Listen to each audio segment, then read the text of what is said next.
Javier Terán. I'm the Data Partnerships Team Lead of the Center for Humanitarian Data. And it's my pleasure to welcome you to the second in a series of Datasets Deep Dives. This series of webinars are intended to highlight the most interesting and relevant datasets that we have hosted on the Humanitarian Data Exchange. Our first dataset deep dive was last month with our colleagues from the IPC, from the Integrated Food Security Phase Classification, and can be watched again just through the chat. This webinar is also being recorded and will be made available online soon after this session. We have great deep dives planned for December and January with amazing participants coming up soon, and hope you will be able to join those as well. As many of you already know, HDX is part of the OCHA Center for Humanitarian Data. The center was established in 2017, and our goal is to increase the use and impact of data in humanitarian response. If I can briefly explain, the center is focusing its work on 4 areas.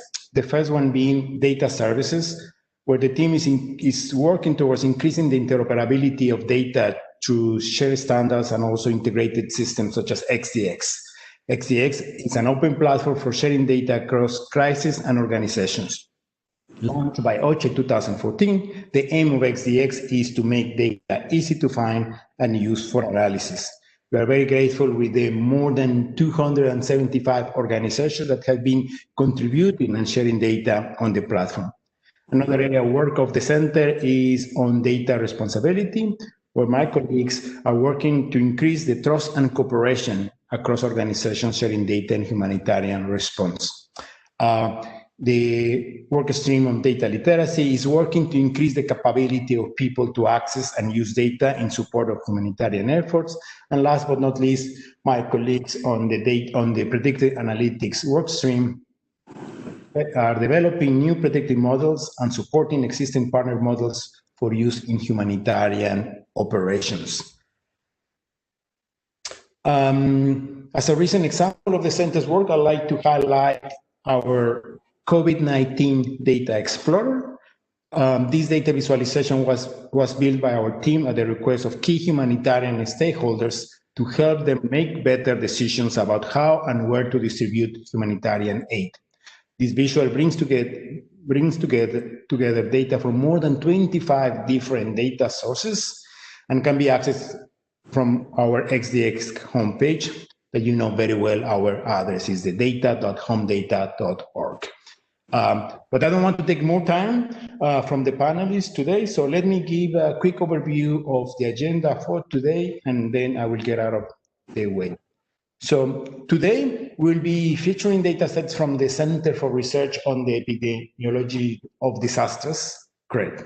So we start with a brief introduction of the center's work by its director, Madame Debbie Guha-Sapir. Then we're gonna have a walk through the datasets on HDX by Godfrey Takabarasha, who is the HDX data manager.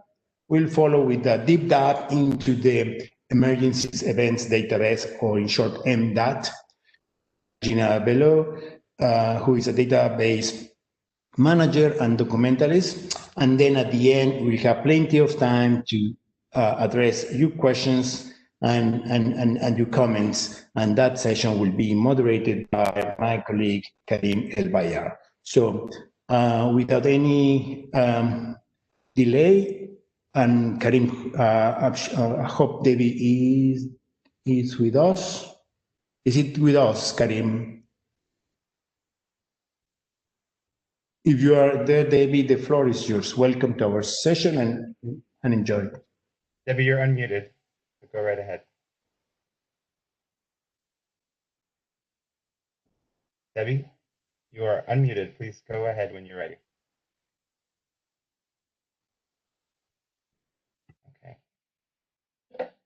Well, it appears that we're having a slight technical difficulty here with Debbie. Regina, would you like to take Debbie's place in introducing CRED? Or shall we jump to your slides and come back to this section at the end? Karim, if I may, I would suggest that we go through the session with Godfrey so we can show our participants where the data sets are located, and then we go into the deep dive of MDOT. Okay, we'll give Debbie a little bit of time to try and reconnect. Exactly. Give me one second here. I'll jump to your slide. Exactly. Thank you. Godfrey, over to you. Thank you very much, Javier. And just to double check if you can hear me well. You can sound very good, Godfrey. Thank you so much. Hello, everyone. My name is Godfrey Takawarasha. I work for UNOCHA's Center for Humanitarian Data as a data manager on HDX. Today, I'll briefly introduce HDX and show you how to find the EMDAT data on HDX. Next slide, please. As part of the center's data services work, we manage HDX, which is OCHA's open platform for data sharing. Let's take a closer look at the HDX platform. HDX stands for Humanitarian Data Exchange. Established in 2014, HDX is an open platform for finding, using, and sharing humanitarian data all in one place. On HDX, you can get the latest top-line figures for a crisis, create and explore interactive visualizations, get boundaries data, and other raw data to prepare your own data products. Next slide. HDX is the go-to place for humanitarian data. About 100,000 users visit HDX every month. There are close to 18,000 datasets on HDX, and these are shared by over 250 approved HDX member organizations. Next slide, please. For those of you who aren't already using HDX, we hope you will sign up and share data. Please don't hesitate to contact us if you have any questions on getting started or you're unable to find what you're looking for. Next slide. Now, CRED is one of the organizations that are sharing data on HDX. On your screen, you should be able to see how the HDAT data looks like on HDX. The dataset is an easy-to-use national disaster country profiles dataset that is aggregated from their EMDAT database. The data covers 120 years of natural disasters from 1900 to the present day. Each row in the dataset gives a combination of the year, country, disaster subtype, and reports figures such as the number of disasters, total number of people affected, total number of deaths, and economic losses for each row. The data contains Hexel tags, and so it can be effortlessly visualized using quick charts as you have been seeing on the screen. Next slide, please. I'll conclude by highlighting the data grids that we have on HDX. Data grids show what critical data is available and missing so that all of us can be more focused with data sharing and outreach. The grids are available on the pages of most countries with a humanitarian response plan, plus a few more. Early next year, we'll be publishing a report called The State of Open Humanitarian Data based on the insights from these grids. The grids are only 45% complete across 29 locations. Please help us find the missing data. That's all from me today. I'll hand over the floor to Regina. Thank you.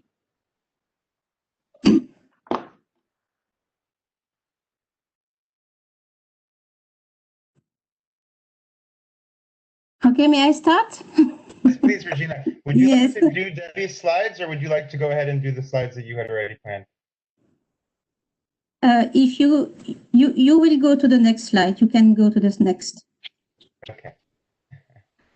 Okay, first I will introduce myself. So my name is Regina Bilo, and I'm working with CRED, so the Center for Research on the Epidemiology of Disasters, since 30 years now.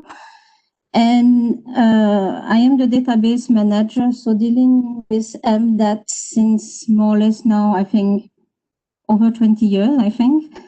So I will first start with a picture of what I call the state of play. So it was the situation 30 years ago, but some of these issues are still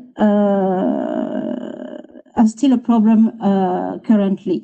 So the problem was that there was a lack of international consensus on best practice in collecting data, and there was also a variability in definition, terminology, and the sources used. Next. So there is a strong need of data. The disaster events increase in magnitude frequency. Next. There is a continuous need of disaster data collection. The next. And it is an important tool for a variety of institutions and organizations. Next, please. So what is a disaster in MDAT? So this is our definition. A disaster is a situation or an event which overwhelmed local capacity, necessitating a request to national or international level for external assistance, an unforeseen and often sudden event that caused great damage, destruction, and human suffering. You have to distinguish natural disaster from the natural event, and we include also in our database the technological disaster. So you have two main groups, the natural disaster and the technological disasters. Next one, please. So, as already mentioned by Godfrey, so the database has been created more than 30 years ago. It is managed within CRED, which is part of the Université Catholique de Louvain in Brussels. And that include and measure the occurrence and the impact of disasters. So it represents right now more or less 24,000 records from the beginning of the previous century until today. And the share, it is more or less 63% of natural disaster and 37% of technological disaster. Our coverage is global, so it means that we are measuring the impact at the country level. We have, of course, inclusion criteria, and I will show you this later in the next slides. The project MDAT is mainly funded by the US government or FDA. Our objective is to provide evidence-based to the humanitarian communities and develop actors at national and international level. The database is also publicly available on the following website address, www.mdat.be. Just a little parenthesis for the people who don't know really this area, there is currently 6 disaster loss database available at the same level, I mean the country level. So 3 are in the insurance world, which is Munich Re, Swiss Re, and Aon. And there is 5, sorry, not 6, 5, 3 in the insurance world and 2 in the academic area, MDAT, and also 1 disaster loss database developed in Karlsruhe University. The next one, please.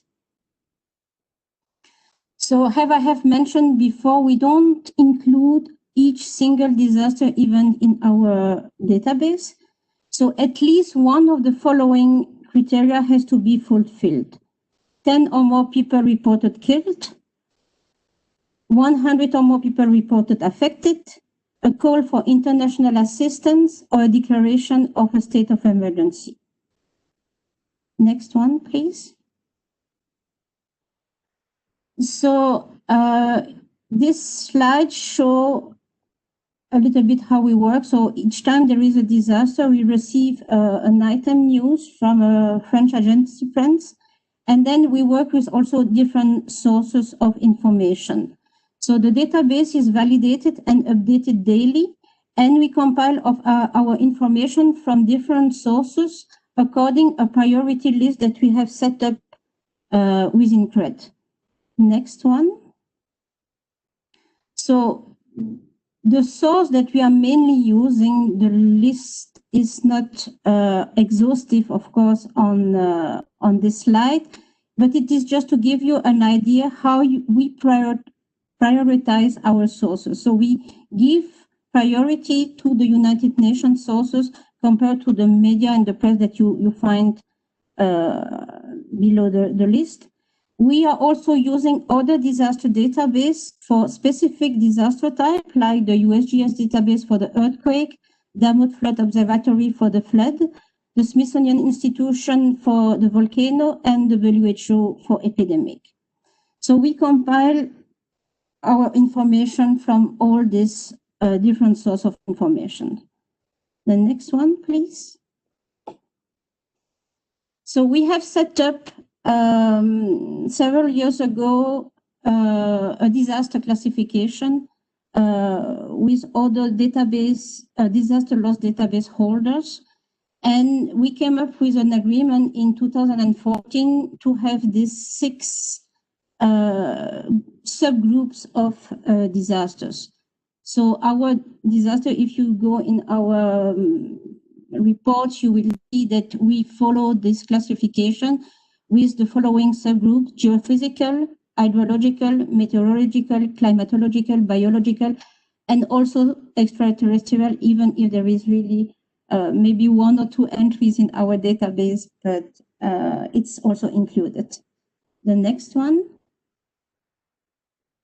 So now I'm going a little more further in the methodology, how we are entering the information.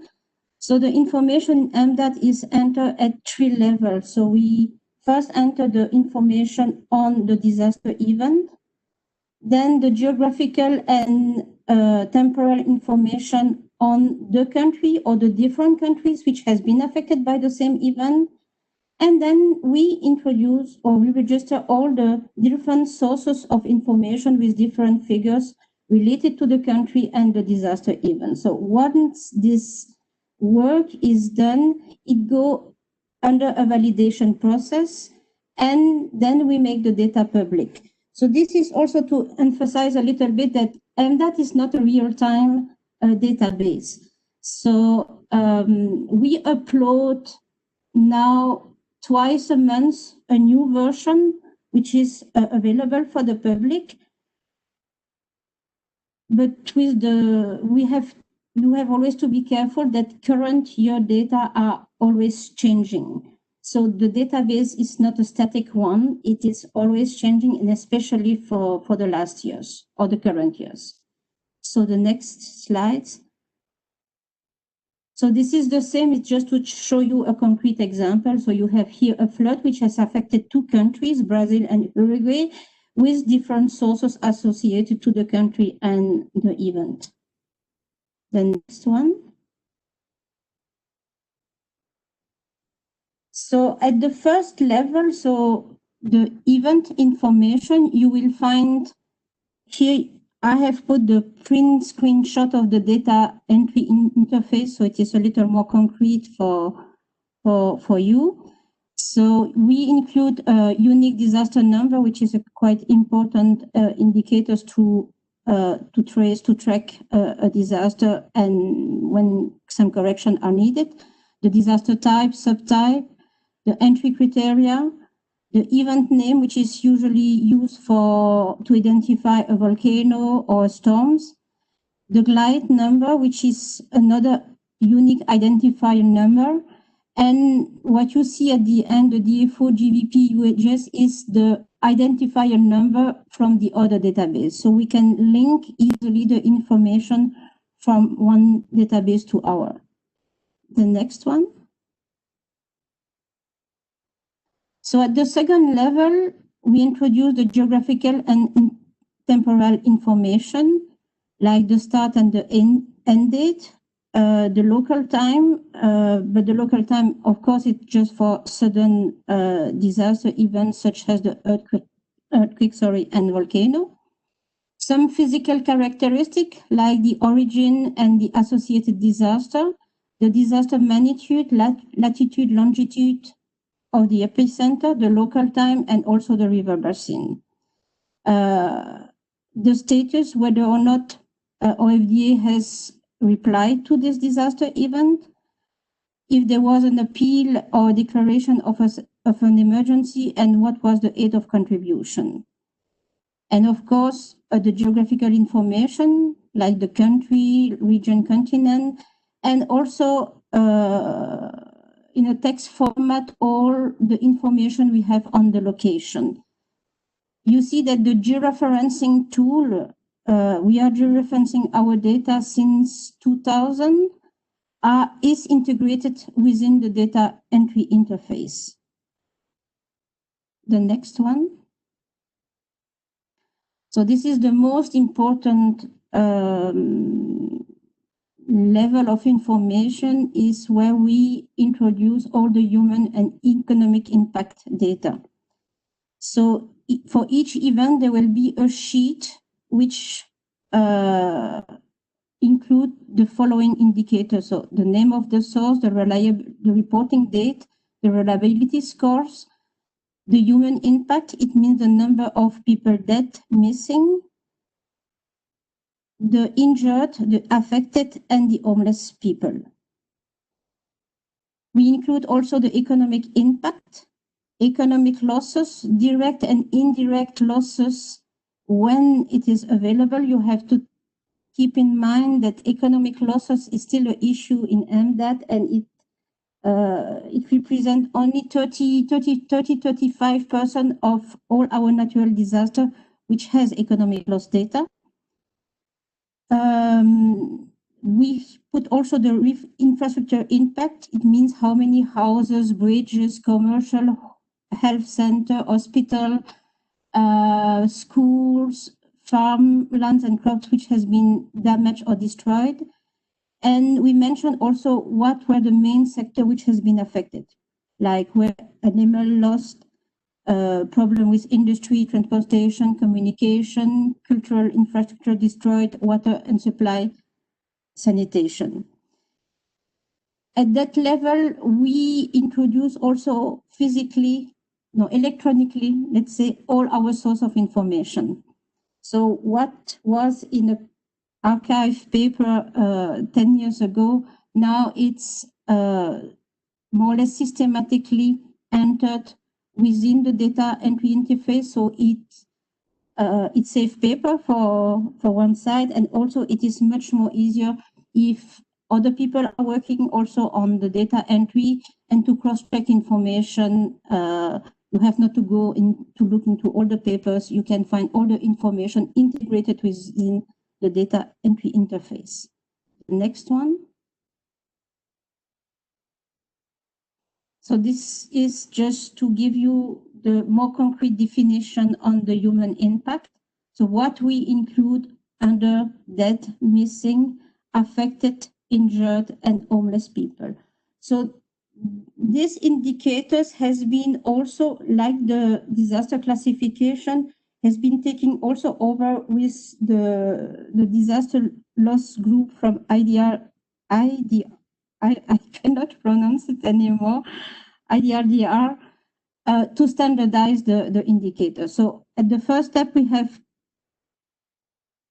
make the standardization of the disaster classification and terminology and definition. And then some years after, we have also standardized the human impact. So the main goals to standardize these two indicators was that to help also the country who are building a disaster loss database to use the same terminology, to use the same indicators. So there is a standard, because it's not the case, it was not the case in the last year, and that everybody has the same understanding of about what we are talking, what we are including under affected, for example. The next one. So the last step, once we have registered all the information, it's go into this validation process. So the validation process, it's a monthly validation before making the data available to the public. So it means that if I validate my data today, there will be a new set of data by the end of the month. And this is what the public will see. There is also an internal cross-error checking and a yearly quality data control. And our data, at least for the natural disaster, need to be confirmed at least by 2 different sources. The next one. So what makes MDAT credible? The first thing is that we have now more than 30 years experience in data collection and management. We use a consistent methodology, rules and definitions. We are completely transparent and our system is automatized, the data entry and also the output. What I mean by transparency is that often the people came to us and asked, from where did you get your data? Or there is a disagreement on some figure which has been given. So we are completely transparent to share this with our user. Of course, what the user see on the website is the final validated data. So it means what we have considered to be the most reliable data coming from the sources that we can provide to the community. And we have also established validation methods and tools to ensure the data reliability. So our data set is comparable over time and space. The next one. What are the strengths of MDAT? First, it's the unique free accessible database. So the other one that I mentioned before, they are not accessible online. MDAT Act also has a reference point for global analysis for disaster occurrence and impact. Is the unique basis for policy papers on disaster reduction and risk. It has an international recognition and a credibility, and we have also the capacity to provide methods and guidelines. The next one. But of course, there are also some limitations. So MDAT is a global database. As I previously mentioned, we are measuring the impact at a national level. So we have limited potential for analysis in terms of disaster occurrence and impact on smaller intra-spatial scale. So it simply means that looking into subnational figure, it's not possible with the data of MDAT. And also the public aspect of MDAT may lead to inappropriate use of the data. The next one, thanks. So this slide shows you the different outputs from MDAT, which has been conducted usually by university, international organization. So there were different reports which has been released by the World Bank, UNISDR, UNDP, WMO, IDMC. All these organizations has used MDAT, of course, with several also other databases to produce a specific report. A lot of articles are also produced in scientific journals and used by the media and also to make thesis. The next one. CRED also produces its own products. So we have occasional reports. 2 were just released recently with UNDRR. So the report on natural disasters, the human cost of disaster over the last 20 years, which was launched for the Disaster Day more or less one month ago. We produce our annual disaster report. We also produce a CRED Crunch newsletter, a quarterly one, which is a recto verso for a broad public on different topics. We make also a press release, a yearly press release with UNDRR, which usually will take place beginning of 2021, where we present the data of the previous year and some scientific articles also within CRED have been published. The next one. So, as I told you, the data set, the full data set is accessible free for the public, for the academic, research institution, and international organization. There is only a restriction for the private companies. We are currently developing, and one part is already online, mapping tools. So the mapping tools at the national level is already online. The subnational level mapping tool will normally be available by the end of November. So this mapping tool is based on our georeference data. And since last year, we collaborate with HDX. So there is also an access to the embedded data through the HDX platform. The next one. Who are the MDAT users? So my slide just is quite explicit. So everybody is using our data. So we have categorized the user in three groups. The group A, which is the UN agency, multilateral banks, other multilateral institutions, and national governments. The group B, which is really the most important one, you see on the slide, it is represents 75% of all our users, which is the academic area, university, nonprofit research institution, and the group C, which is at the same level as the international organization, including the private firm, consultancy companies, and other profit organizations. The next one, which I think, yeah, it's the last one, is just to show you the trends of a visitor in the last 20 years, which is quite constant and for me a big success of the use of our database. That's it. Well, thank you very much for that, Regina, and thanks for all of the colleagues. I see there are more than 70 people in the room today, so we're really grateful for the high level of participation. We've also received a number of questions already through the chat box and the question and answer function in WebEx, so please keep them coming. We're going to get to as many of the questions as we possibly can today.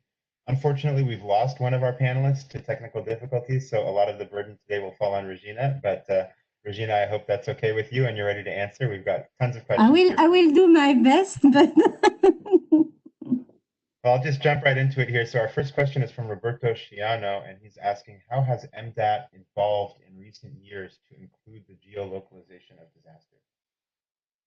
Sorry, I didn't hear you really well, Karim. Could you please repeat your question? Sure, and I'll slow down as well. Roberto Sciano is asking, how has MDAT evolved in recent years to include the geolocalization of disasters? Oh, because several years ago, when people were asking our set of data, they were doing themselves this work. So it means downloading the data set and to make this georeferencing. And then we realized that it was an important aspect just to be able to map where the disaster was happening. So it means having a kind of footprint. So we are not georeferencing, of course, the impact, because as I told you, our figure is at national level, but we measure the occurrence. And it was really important for us to put also energy to provide, to georeference first our data. So we have just limited from 2000, and it's still ongoing, just before the quality and of the geographical information was less good than what we have now. And we have just considered that it was really an important, an additional tool to provide to the users. and also it just, in a way, avoid duplicate work with other institutions. Thank you, Regina. And another question here from Jose Gomez Santos, a professor at the University of Coimbra in Portugal. Professor Gomez is asking, hazard studies are very important, but what is really increasing? Is it hazard or land vulnerabilities? Shouldn't we put another focus, in this case, on the study of the elements at risk and the vulnerabilities of the territory? A good question, but I don't have really the answer. Well, Maybe. fair enough. We can always try and come back to some of the questions we haven't been answering. Yeah, more substantive question on the analytical part. If Debbie has the chance to come back, it will be helpful.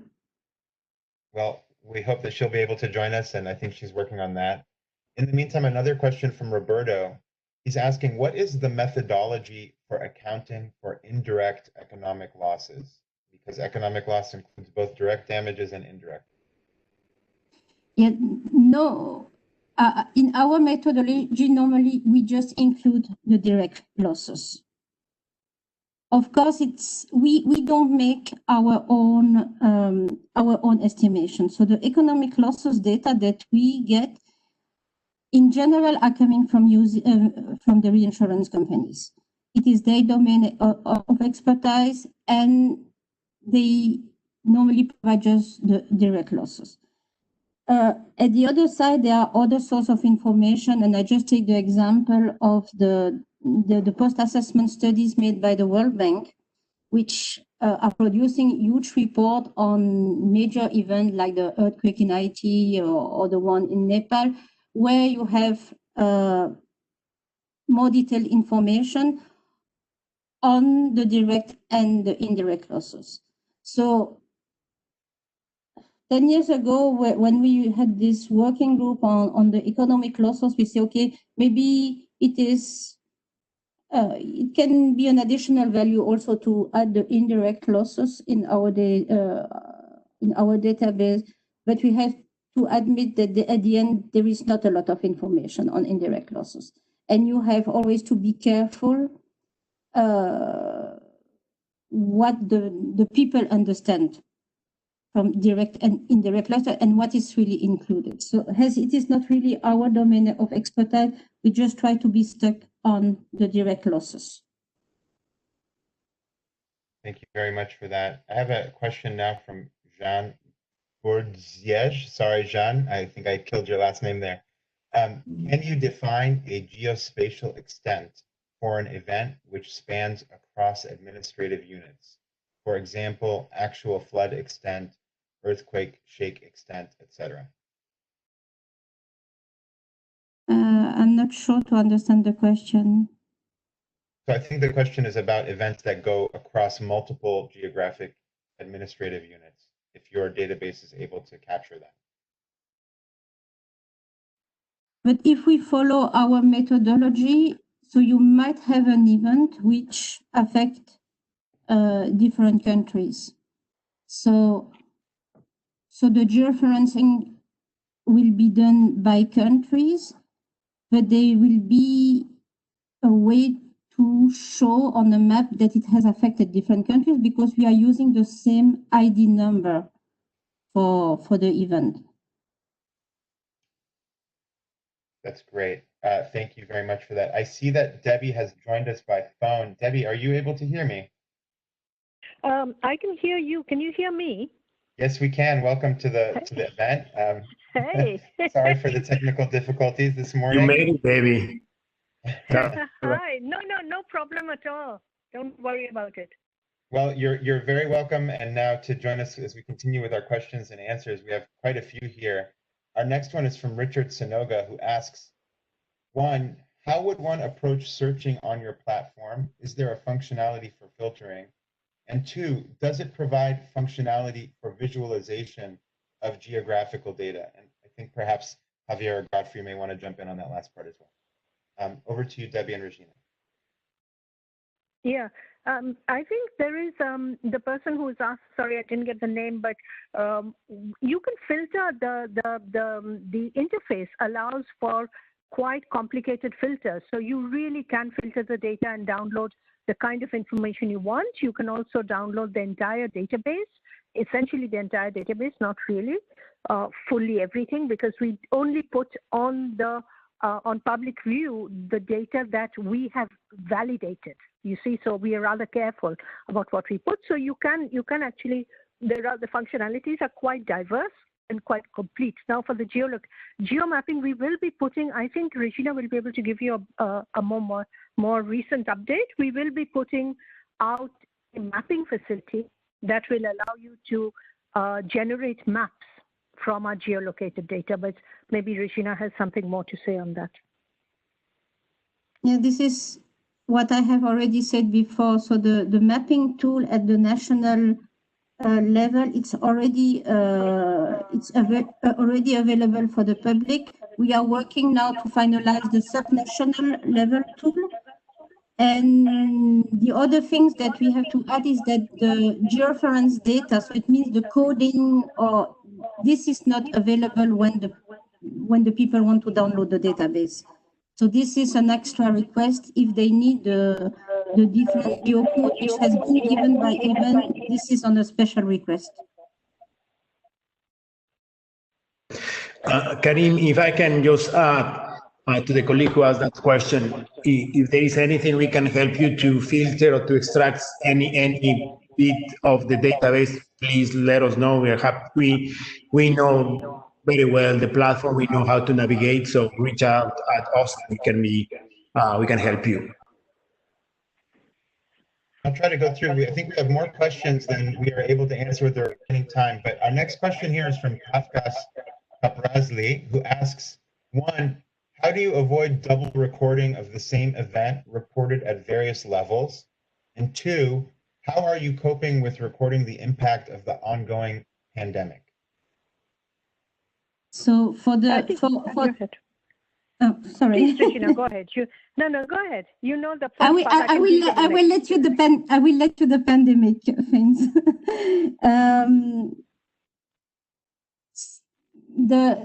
The double counting, it's go under this yearly data quality control.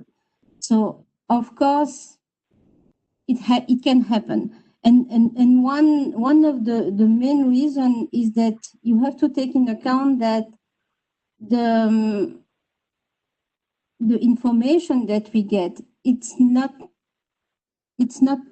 answering to our need. So I will just take a concrete example.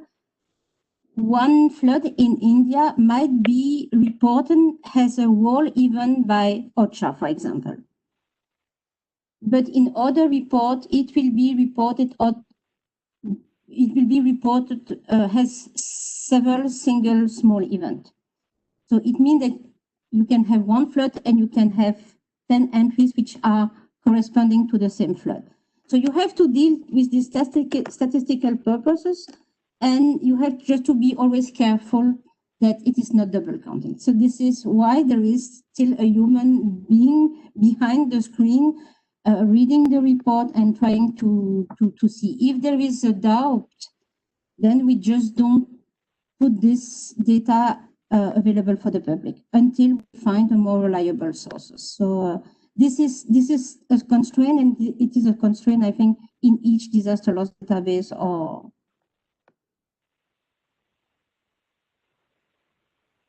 thank you for that, Regina. I'm going to go ahead and I'm going to go a little bit out of order here. So apologies for the colleagues who are asking questions. If we don't get to you today, we will be sure to respond via email, and we have all of your contact information. Thank you for that. Our next question here is from Angeliki, who asks, how long does it usually take for a new disaster to be added into the data set? A new event usually will just take a few days, but it didn't mean that it is available directly to the public. So before we were uploading a new version every 3 months because we thought that it was enough time to make a data reliable, because this was our objective. As I say, we are not a real-time database. Our objective is to provide the most reliable data. Now the policy has changed and we upload a new version twice a month. So it means that a new event which happened today might be available by the end of the month. Thank you very much. But it will never be the final figure. So it will probably change in the next 15 days. We have a question again from Jean, who asks whether it's possible to connect to the data via API. That may be one for the HDX team. Javier, you're on mute.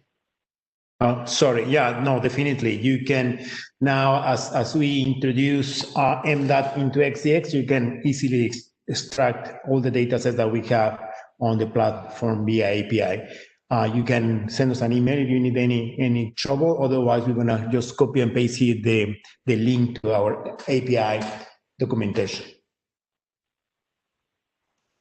Thank you, Javier. We have another question, I think, for Regina, from Adepero Oladiende. He's saying that the validation process is not very clear. Can you explain or add a little bit more detail about what that entails, the validation process?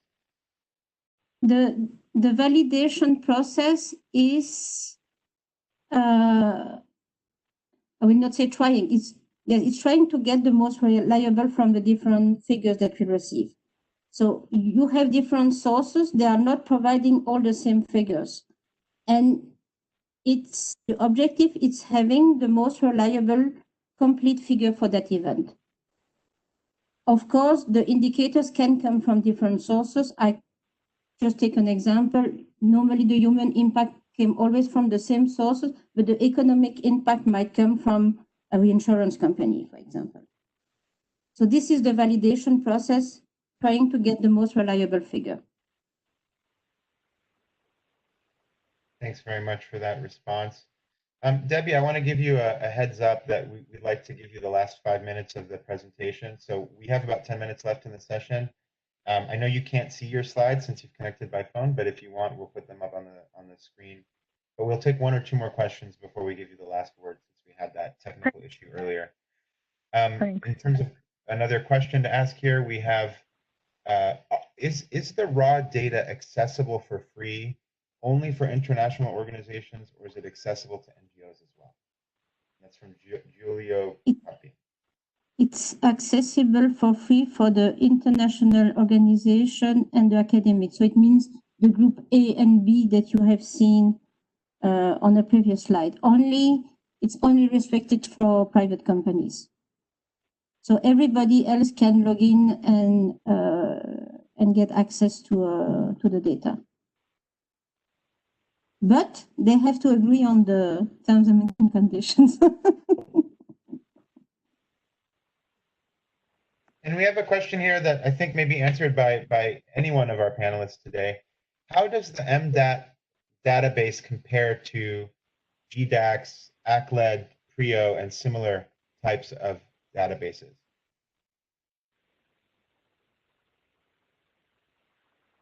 You want me to take that one? Yes. Yeah.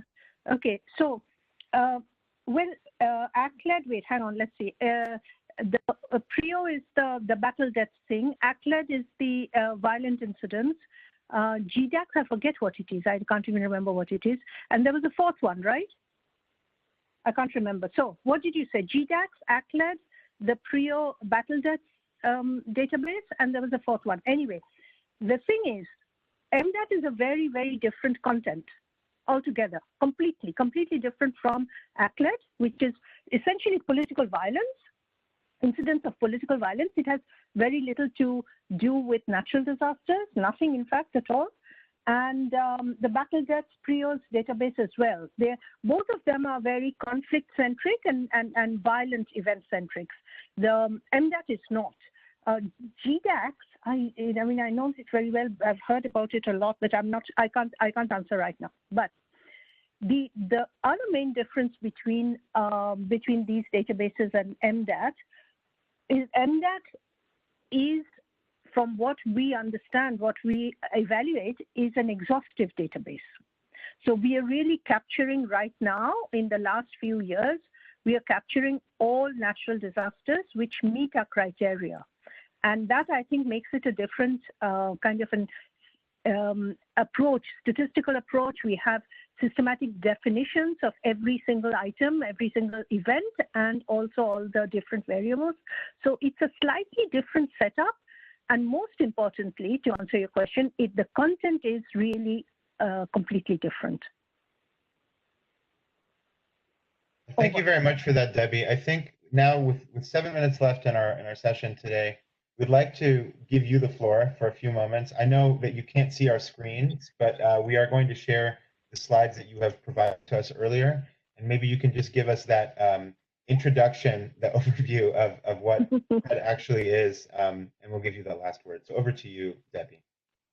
Thank you, Karim. I can see your screen, so that's fine. Actually, I'm now on the phone speaking, but I'm looking at the screen on my computer, on my laptop. So I don't want to go through all the materials that the 5 or 6 slides I've prepared.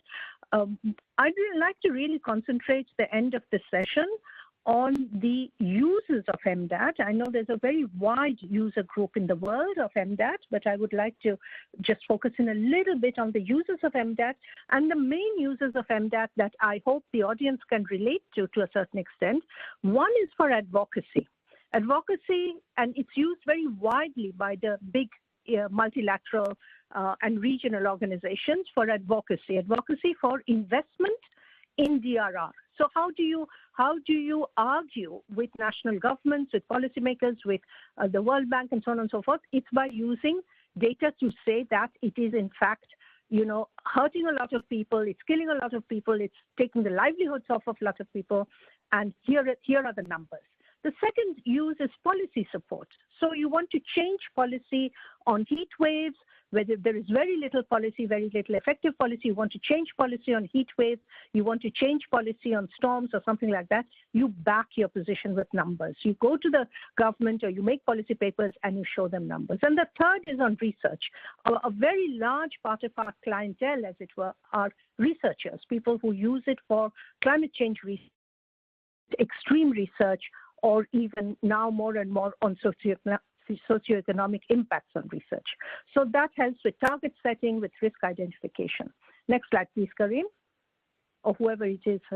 Yeah, so these are the next 2 slides. If it's going to be put up in the for the audience later on, I've given just 2 slides to show how the MDAT data can be used for very specific purposes. In this case, it's extreme temperatures and droughts. Some of the biggest problems we are going to face in the next 10 years, biggest problems, and you can use the data looking at not only global trends or even regional trends, but which are not shown here. You can also look at the data within your country. So looking at sub-national levels of how droughts and extreme temperature are evolving or can evolve. Next slide, please. Yeah, and this is just a very, very quick slide to show you. If you see the histogram on the left side, you see how the data can be used.